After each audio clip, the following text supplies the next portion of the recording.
Le Conseil national de lutte contre le sida au Burkina Faso est au rapport. Ce 14 juillet, sous l'égide du président du Faso, il s'est réuni pour apprécier les progrès accomplis par le pays en matière de lutte contre le sida, mais aussi l'état de mise en œuvre des plans nationaux de lutte. On fait le point avec Jean Zongo et Aimé Solange Guigma.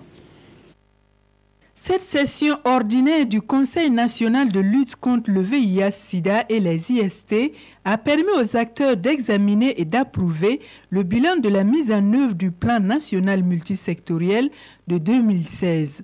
Un bilan qui fait ressortir une stabilisation de la prévalence nationale à 0,8% avec une couverture nationale antirétroviraux de 69%.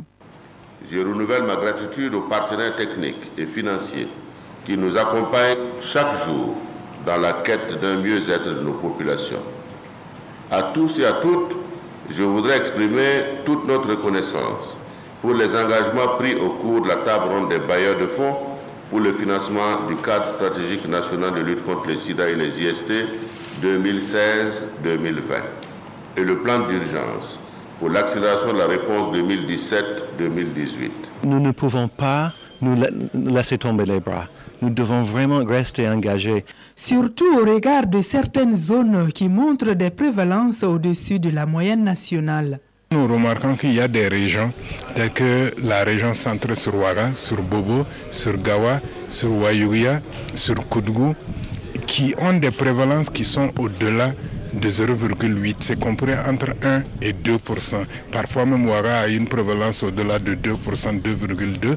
Donc c'est inquiétant, il faut que nous puissions être vigilants dans ces zones-là. Ce cadre d'échange a également permis aux partenaires et membres du CNLS-IST d'adopter les orientations et les priorités pour la mise en œuvre du plan national multisectoriel de 2017 et d'apprécier le progrès accompli par le Burkina. Sur un volume total intégrant le plan d'accélération pour l'élimination d'environ 128 milliards, environ 112 milliards ont pu être mobilisés avec bien sûr un gap de 12 à 15 milliards qui va être recherché. Mais globalement, nous sommes satisfaits et cette année, nous avons presque bouclé le budget de 29 milliards nécessaire pour l'accélération de la lutte contre le sida et les IST.